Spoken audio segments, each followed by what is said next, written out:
Magandang araw po, ako nga po pala si Vince De Guzman, line cook and owner ng Garahe Kusina. Store location po natin is dito sa number 34th Street, Kapitan Pepe Subdivision, Cabanatuan City, Nueva Ecija. So operating hours natin 10 a.m. hanggang 9 p.m. Sa totoo po niyan, dito po ako nag-start sa pastil with rice. So meron po akong tropa, sabi niya, magluto ka ng 15 order. Tapos ilalako natin, ikot natin sa mga tropa. Ayun, tapos awan ng Diyos, marami pong nagkagusto. Tapos nanganak na po na nanganak hanggat sa eto na siya. So yun nga po, yung Akaw Chicken Pastil, natutunan ko po yan sa Baler kay Madam Soledad. Tapos eto po, tabing ng ina mo, crispy pork tabing. Tapos ito po yung binabad, babad sagad kung tinatawag ko. Ayan. So lahat po yan a la carte. Ito yung a la carte. Ito naman po yung rice meal. Super budget meal lang po tayo.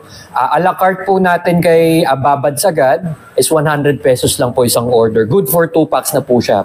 Ganun din po kay Akaw Chicken Pastil natin. 100 pesos lang po siya. Kay tabing po, meron po tayo mga classification. Single order po natin is 110 pesos. Tapos naman po yung semi-platter natin is 230 pesos po siya. So tara na dito sa Garahe Kusina at tikman ang aking mga specialties. Tara, tikiman na!